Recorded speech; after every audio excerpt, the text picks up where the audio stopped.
Yo, what's going on guys, it's Cynical and welcome to my Kingdom Hearts 3 2017 trailer analysis.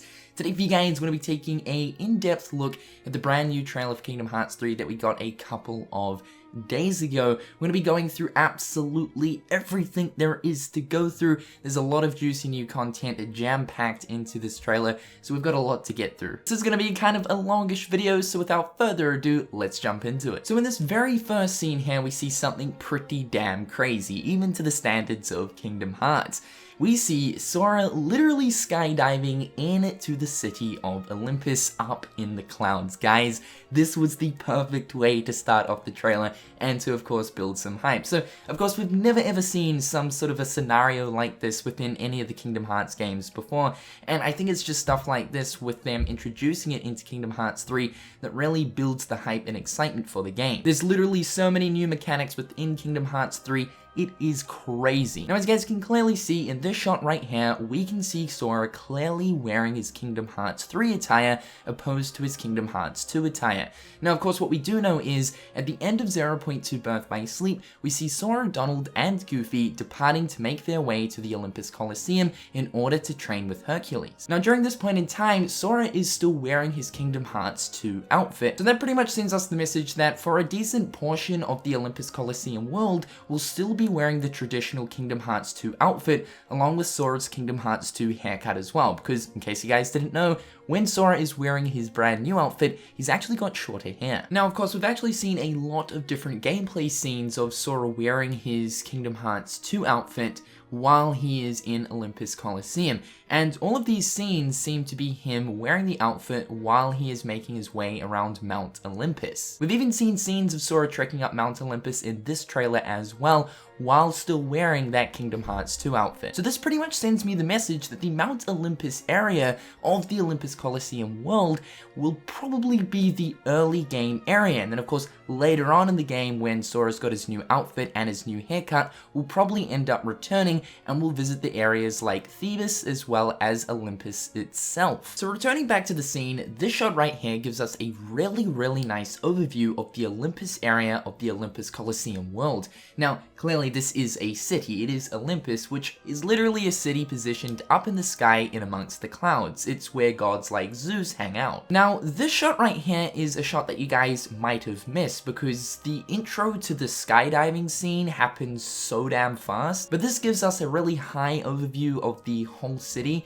And as you guys can clearly see in the distance, I'm pretty sure right there, that is actually the top of Mount Olympus. Now, like we were just saying, it appears to be that you actually make your way up Mount Olympus, so I gather that might actually be one of the ways you make your way into the city itself, but then we see Sora skydiving, so who really knows how that's gonna work. As Sora skydiving through the clouds, we can clearly see more and more of the city. One thing that I actually noticed was this structure right here floating in a cloud, which is obviously positioned up in the sky a little bit, but you guys will notice that there's actually a chest on this, which implies the fact that we can actually make our way up to the structure floating in the sky. This really indicates how freaking big the worlds are going to be in Kingdom Hearts 3. Another thing that I noticed while Sora was up in the sky were these two white rails. Now, I'm not really too sure if these are actually rails or exactly what they are, but as you guys can see, around the mountain that we were talking about before, as well as this structure right here, there's almost like these rails coming down off them that sort of lead into the city of Olympus. Now, what this got me kind of thinking about was, in Kingdom Hearts Dream Drop Distance, there were rails that you could actually grind on. This was of course one of the uses of flow motion, and as you guys should probably know, flow motion is making a return in Kingdom Hearts 3. So these rails look like they actually might be used to maneuver around the place. And judging by this rail right here, it looks like it comes out of the cloud, so it looks like we might actually jump on the rail from somewhere inside the cloud or inside a building, and will obviously take us to the top of that structure. As Sora gets close to approaching the ground, we can see a large group of Heartless spawn on the platform. form. Now, what I do find particularly interesting about this is, generally with Kingdom Hearts, you have to be pretty damn close to the spawn area in order to trigger the Heartless to spawn. In this case, Sora is still quite a distance away from the actual spawn zone. Now, this is probably set up like this because of the whole skydiving scenario that is currently going on as of right now, and as Sora gets really close to the group of Heartless, we can see him perform almost like an aerial-like smash move. So what this actually makes me think is, perhaps maybe the way you enter worlds in Kingdom Hearts 3 is via literally skydiving into them. Now, I'm sure there's probably going to be the normal save points located in different locations around each world, and you can simply warp to them, but there might actually possibly just be the option to skydive into worlds upon visiting them. Also, as a little bonus, when Sora and the gang are actually in presence of enemies, the avatar faces on the heads-up display actually change to a more serious expression, opposed to the more cool, calm, and collected expressions they have when there are no enemies in sight. Nice little detail. In the next scene, we then see Sora fighting the group of Heartless. As he's fighting the Heartless, we then see Counter Shield pop up in the situation commands.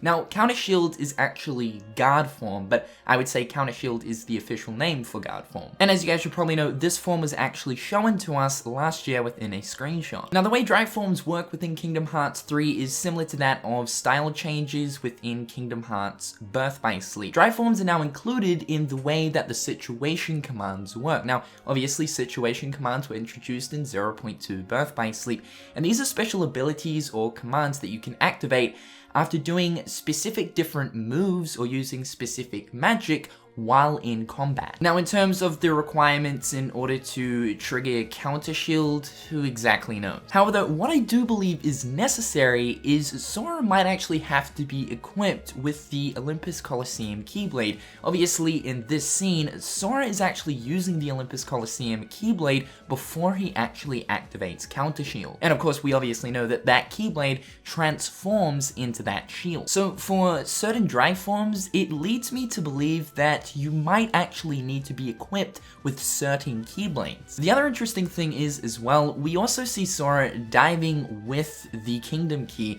and then the scene quickly changes to him then using the Olympus Coliseum Keyblade. Now, we might actually be able to switch between Keyblades on the go within combat. This would certainly cater towards the Keyblade transformation system. In the next scene, we then see Sora using Counter Shield and activating this crazy ability that literally summons a million fists out of freaking nowhere, and it will destroy and obliterate anything in front of it. Now, trying to figure out what this special ability or move is kind of hard.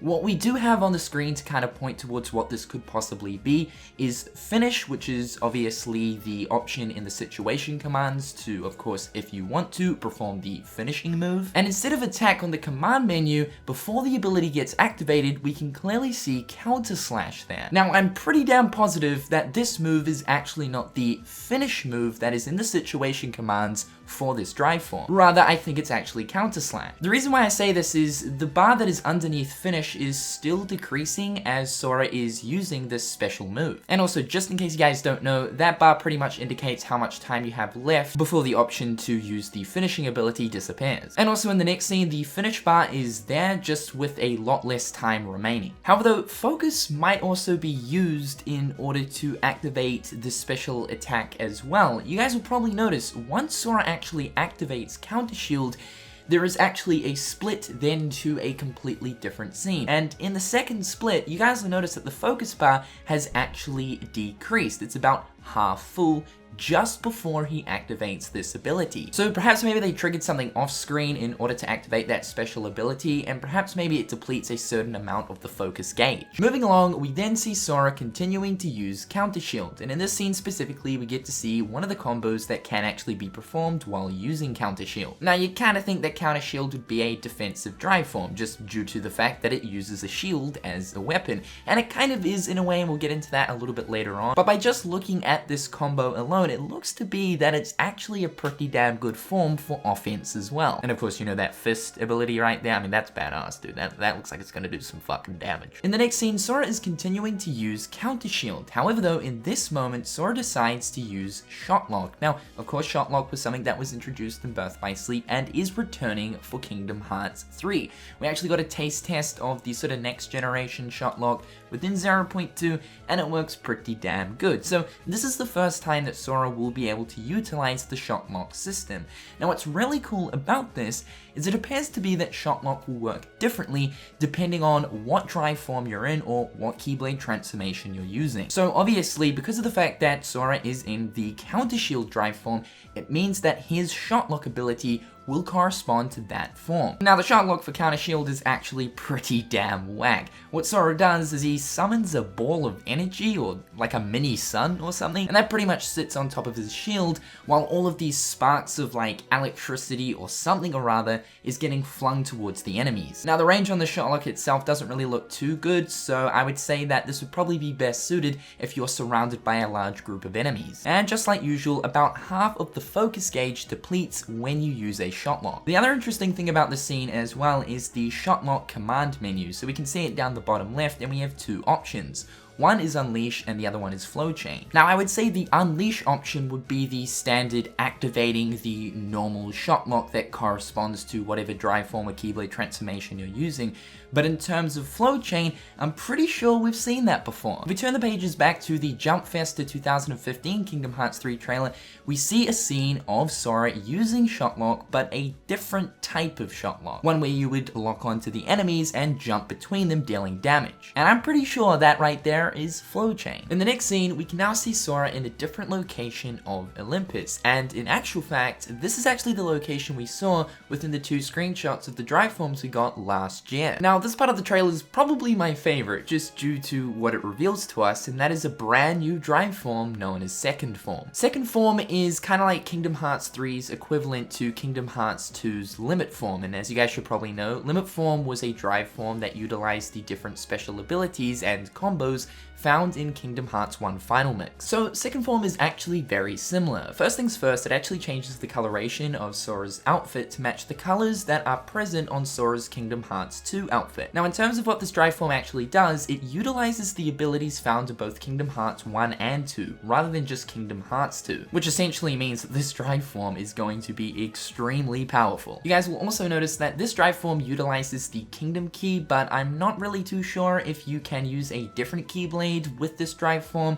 That's yet to be confirmed. Within the basic combos of Second Form, we can see Sora utilizing familiar abilities found in Kingdom Hearts 2, abilities like Magnet Splash as well as Aerial Finish. Now in terms of the special situation commands that can be activated in this form, once again, they're extremely familiar. We have abilities like Aris Arcanum, Sonic Blade, Stun Impact, and more. Now, we don't actually know what the Shotlock is going to be like when using this form, but I would say it's most likely going to be Ragnarok. That would probably make sense. In the next sequence, we see Sora out of Second Form, but this time he activates a special limit attack with Goofy. The attack itself looks pretty damn useful, with Sora and Goofy jumping into the air, and then of course Sora flings Goofy to the ground, creating sort of an AoE explosion effect that'll probably come in handy. Now, Tetsuya Nomura has actually talked about team attacks and things like limits returning into Kingdom Hearts 3, so this sort of stuff comes expected. And of course, in the past, we've actually seen limits being used in Kingdom Hearts 3 within the E3 2015 trailer,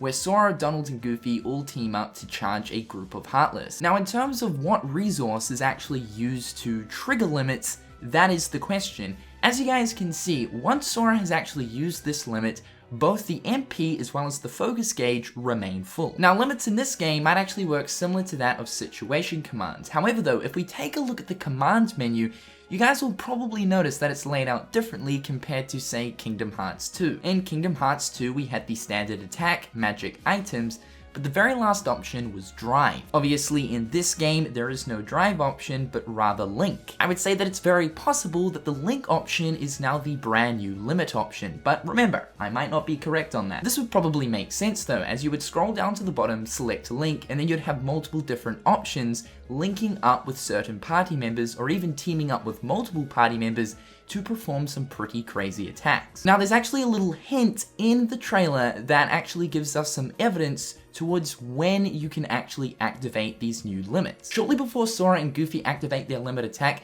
we can see their heads on the heads-up display get covered with electricity special effects. Both of their heads have this effect, which pretty much indicates that both of these characters can perform a link attack together. So this is why it leads me to believe that limits might work similar to that of situation commands. So when you actually see Sora's head glowing with that electricity effect, along with another party member as well, that most likely indicates that you can now perform that limit with that party member. Now, the other thing we should probably talk about is the fact that we have a total of 3 party members present: Hercules, Donald, and Goofy. Now, of course, this is a pretty big difference because in the past with Kingdom Hearts, it's always been 2 party members present at one time. Meaning, if you wanted that specific party member in that world to be a part of your party, you would need to switch either Donald or Goofy out. Now, in the past with Kingdom Hearts, we have had situations within certain story events where we do actually have a total of, say, 3 party members present during that specific fight, but those are actually known as guest characters and not true party members. Now, from the footage we're seeing here, it could be a similar situation with having Hercules as not a true party member, but rather a guest character. But I don't think that's actually correct. Rather, I think in Kingdom Hearts 3, you can actually have a total of 3 party members present. The reason why I say that is, in every single scene we see for Olympus in this trailer, aside from when, of course, Sora is climbing up Mount Olympus, which looks to be early game, Hercules is present. This is a big game changer because, of course, that means that we're getting extra damage output added onto our side. Now, you might actually think this is slightly overpowered, and I had the same thoughts as well. We have to keep in mind, this game is running on next generation hardware opposed to the PlayStation 2. So, of course, it means that Square Enix can put that much more Heartless spawns into the game, along with the fact that Heartless will most likely be a lot more stronger in Kingdom Hearts 3. So it kind of balances out a bit. And also, this is a pretty damn special moment because this is the first time we've seen a party member aside from Donald and Goofy appear in a Kingdom Hearts 3 trailer. So yes, finally. We then move on to a story cutscene which clearly takes place on Mount Olympus. This cutscene is a conversation between Pete, Maleficent, as well as Hades. Now, of course, this is the first time we're seeing these 3 characters in the brand new engine looking this amazing. I think the models of both Maleficent and Pete are absolutely fantastic, and especially looking towards Pete, you can literally see the material indents on this man's clothing. Jesus. However, the real breadwinner in this situation is most certainly Hades. I have to say, this is probably one of the best Kingdom Hearts 3 models I have seen to this day. I mean, look at that head, dude. It is literally lit! But aside from that, let's pay attention to what they're actually saying within this cutscene. Now, we still don't have an English version of the trailer, and who knows if we actually will receive one, but what we do have is a subtitled version. Now, pretty much, to cut a long story short, what Pete and Maleficent are after are a black box, and they're asking Hades if he has seen one in this world. Now, what could they mean when they're talking about the black box? Oh yeah, that's right, the box that the Master of Masters gave to Luxu. So now Maleficent wants it? So we don't exactly know how Maleficent knows about this box, but clearly she wants it for a particular reason, and she must know what's inside. As of right now, we know that Maleficent actually has knowledge about the Tomes of Prophecy, so to be honest, it really doesn't come to any surprise that she knows about the box. I'm sure we'll get an explanation as to how she knows about the box and exactly why she wants it. Perhaps maybe some update within Union Cross will explain the answers. What I particularly like about this though is they're getting the Disney villains more involved in the plot of the game. When you look at Kingdom Hearts 2, the Disney villains were so lackluster in terms of their involvement with the story, but then looking towards Kingdom Hearts 1, they were the centerpiece of the story. They were portrayed as the true villains of the game up until like the very final 15 or 10% of the game where suddenly Riku is possessed by Ansem. I hate this guy. So yeah, I like the sort of direction Square Enix are going here with getting the Disney villains more involved. It's fucking fantastic. In the next scene, we then see Sora running up Mount Olympus, wearing his Kingdom Hearts 2 attire. Once again, this kind of tells us that this is the earlier portion of the Olympus Coliseum world. Now, there is something distinctively different about this Mount Olympus, comparing it to the Mount Olympus that we see within the Kingdom Hearts 3 E3 2015 trailer, as well as the Jump Festa trailer. Now, of course, within those trailers, we see a lot of footage of Mount Olympus, but the weather is different. Of course, it is daytime. Now, in this scene, we actually see Mount Olympus, but it is raining. So this could be a situation of, as you're actually making your way up Mount Olympus, by the time you make it to the top, the weather would have changed to a sort of rainy setting. If we take a look at the Rock Titan fight within the E3 2015 Kingdom Hearts 3 trailer, as well as the D23 2013 Kingdom Hearts 3 trailer, in terms of the environment, it's not actually raining, but what is present is kind of like an overcast, dark, cloudy setting. So perhaps maybe Square Enix's thought in mind was to always make this environment when you make your way up to the top of Mount Olympus to fight the Rock Titan to be sort of a stormy and rainy environment, but in terms of back then, they probably weren't that far into development. Now, looking towards the visual side of things, in this scene specifically with this rainy environment going on, it looks absolutely beautiful. Now, first things first, you guys will notice that we can actually physically see the raindrops falling from the sky. And what's really cool is you guys will probably notice if you pay attention to the ground, we can actually see droplets of water splashing all over the place. Another really cool detail that I noticed is all of the water that's falling off the tree over here, as well as all of the water flowing down the rock to give it kind of that slippery wet look. It is particularly noticeable, especially on the Rock Titan model. Pretty much looks like he's been standing in the rain for quite some time, just judging by the texture of his model. But this is a really good example of Square Enix making pretty damn good use of the Unreal Engine 4. In this scene, we notice that the Rock Titan actually throws a massive boulder towards Sora, which almost hits him and takes out the side of the cliff. Now, the really cool thing about this is we can see the sort of physics being used in this scene with all of the rocks crumbling and of course falling down the mountain. But looking at the scene itself, I would say that this is actually a cutscene that transitions from the cutscene itself into gameplay smoothly, like we see in 0.2 Birth by Sleep. This is an example. I know something has started to go wrong. I must hurry.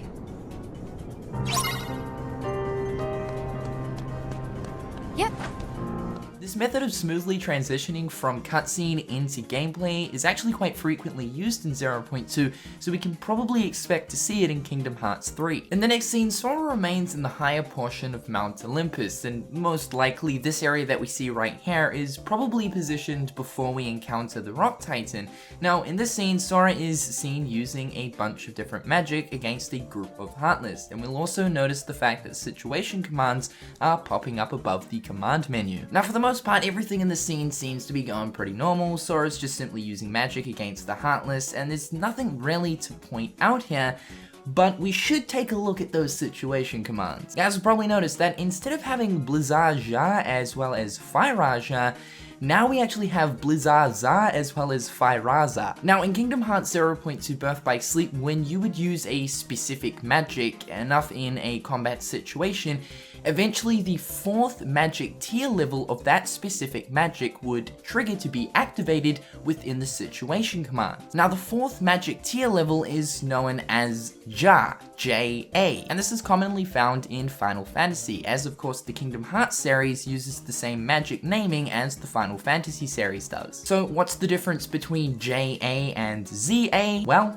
absolutely nothing. J-A, which is Ja in English translation, translates to Za, Z-A. So yeah, basically Za and Ja, there's really no difference between them. They are both magic level 4. And interestingly enough, this isn't actually the first time we've seen the magic level of Za appear in a Kingdom Hearts title. If we actually think back to Kingdom Hearts Dream Drop Distance, we could actually obtain Zero Graviza. So honestly, to me, it makes zero sense as to why Square Enix changed it from Ja, which of course appeared in 0.2 Birth by Sleep, to Za in Kingdom Hearts 3, both of which are at the exact same tier level, so it doesn't really make too much sense. To be honest, I think it's just Square Enix trying to be hip. Now, also, you guys might be wondering, if this is a point in the game where it's pretty much at the start of the game, then why exactly does Sora have the third tier magic level, being that of Firaga, Thundaga, and Blizzaga?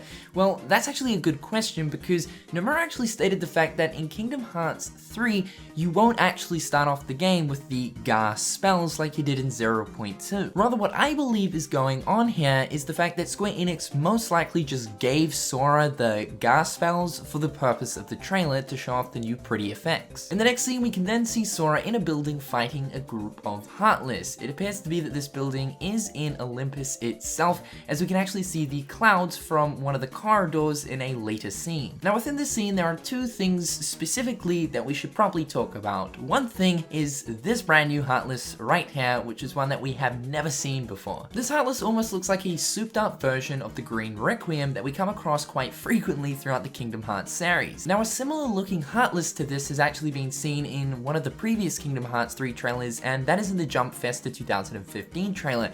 In the Twilight Town scene, we actually see a yellow and red looking version of this Heartless, and both of which look like souped up versions of the yellow Oprah as well as the red Nocturne. Now, in terms of this green guy right here, I'm not entirely too sure if he can actually heal other Heartless similar to his smaller green cousin. But what I do know for sure is these guys seem to perform these weird looking spinning attacks, and apparently they can spawn tornadoes, as seen from this screenshot right here, which appears later on in the trailer. So it's likely to be that these Heartless are actually arrow based. And speaking about arrow, we actually get to see Eroga in action in Kingdom Hearts 3, and it looks absolutely beautiful. Just look at the damn particle effects, man. And I mean, to whoever coded in the rocks, good on you, man. You're doing a really good job. This arrow effect right here definitely looks so much better than the other arrow effects that we've seen throughout the Kingdom Hearts 3 trailers, although it's not exactly too clear if Sora is actually using Eroga specifically within the older trailers. Of course, the magic effect looks that much more intense depending on what magic level you're using for that specific spell. In the next scene, we then see Sora in the same building, but this time he's in Counter Shield. And what's really interesting about this is it seems to be that Sora actually activates Thunder while in this form, but of course it is substantially different than usual. This thunder looks like it actually surrounds Sora and then pushes outwards towards the enemies. And if you ask me, that's pretty damn defensive. This actually leads me to believe that depending on what drive form you're in, it can actually change the way the magic works. Now, I'm not 100% sure if this actually is Sora activating Thunder while in Counter Shield, because when looking towards the commands menu, there's nothing that pops up in terms of shortcuts. He pretty much activates this Thunder ability as soon as it cuts to this scene, so it's really hard to tell. But if Square Enix are actually going with the idea of changing up the magic depending on what drive form you are using,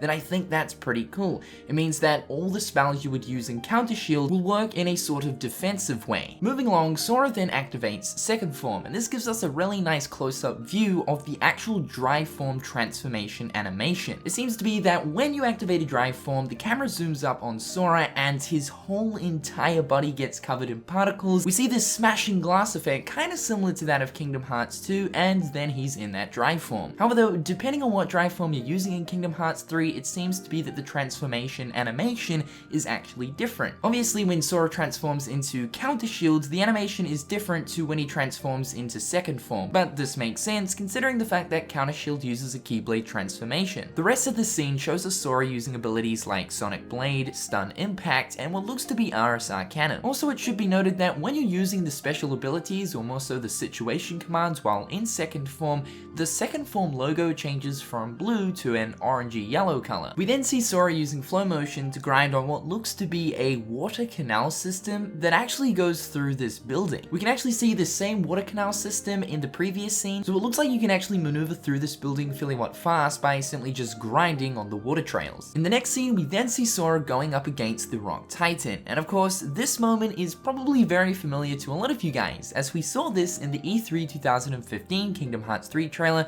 only it wasn't looking this good. I was really happy that Square Enix actually ended up adding in this scene into the trailer because of the fact that it gives us a really good idea as to exactly how much progress Square Enix has made on this game. Now, when looking towards how the rocks are actually falling down the cliff as Sora is running up, it looks to be that they're actually falling by the use of physics. They look a little bit more natural in this trailer right here, but then if we look at the trailer from E3 of 2015, it looks like when those rocks are falling, they look more scripted. Now I say this only because of the fact that the rocks in the new trailer seem to actually fall a lot faster opposed to the rocks in the E3 2015 trailer. I also specifically noticed that this rock in particular, when it hit the side of the cliff, actually moved to the right in terms of where it was falling. And that sends me the message of the use of physics. When Sora makes it to the top, he jumps up, uses flow motion, and quickly attacks the Rock Titan's left leg. We can also notice the Rock Titan's health bar up the top right. So this fight looks like a situation of actually having to take down the Rock Titan's legs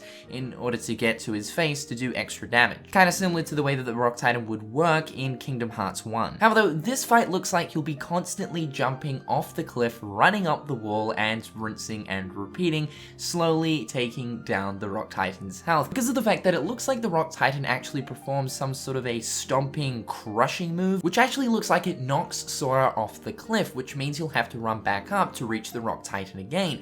The really good thing about this though is we actually see Sora getting knocked off the cliff from that stomp, and it looks like he kind of sticks to the wall once he's fallen off the top, so that's a pretty good thing. It pretty much means that maneuvering up this cliff isn't going to be a hard task. And in the final scene, we then get yet another story cutscene, but this time it's with Sora, Donald, and Goofy, as well as Xemnas and Ansem. Also, this is the first time we've actually seen the mansion area of Twilight Town, and although we don't actually get to see a great deal of it, it's looking really, really nice. Now, in terms of what Xemnas is talking to Sora about, they're having a conversation about bringing Roxas back. And from the way Xemnas is talking, it seems to be that Sora actually has a goal to bring Roxas back. Now, is Sora doing this to turn Roxas into his own person? In Dream Drop Distance, Sora does believe that Roxas is his own person. Xemnas explains that if Sora wants to bring Roxas back, the way to accomplish it is to use the darkness. Now, as you guys should probably know, Sora's actually never used the darkness to benefit himself, aside from Antiform, but there's not really too much lore behind it, so it doesn't really count. It would certainly be very interesting to see Sora tapping into the powers of darkness within Kingdom Hearts 3, and perhaps using the powers of darkness really is the only way to bring Roxas back, and if so, it means Sora really has no other choice. Of course, this could actually be one of Xemnas' tricks, motivating Sora to tap into the powers of darkness. As we know in Kingdom Hearts Dream Drop Distance, Xehanort's intentions was to actually make Sora into one of the Seekers of Darkness. Sora is also in two different positions within these two different scenes, so that leads me to believe that there's probably more context to this conversation as well. However guys, that is my in-depth analysis of the Kingdom Hearts 3 2017 trailer. This trailer showed us a lot of new stuff, and that was my biggest hope for the next Kingdom Hearts 3 trailer that we would receive, to see, a substantial amount of new content, and that's exactly what Square Enix delivered. This trailer has provided us with a ton of insight towards the current progression with the game, and so far it looks to be going pretty damn well. It'd be super cool if you guys could drop a like on this video, as quite a lot of work and effort went into it. However though guys, hopefully you're having a fantastic day, and until next time, I'll catch you dudes later. Peace.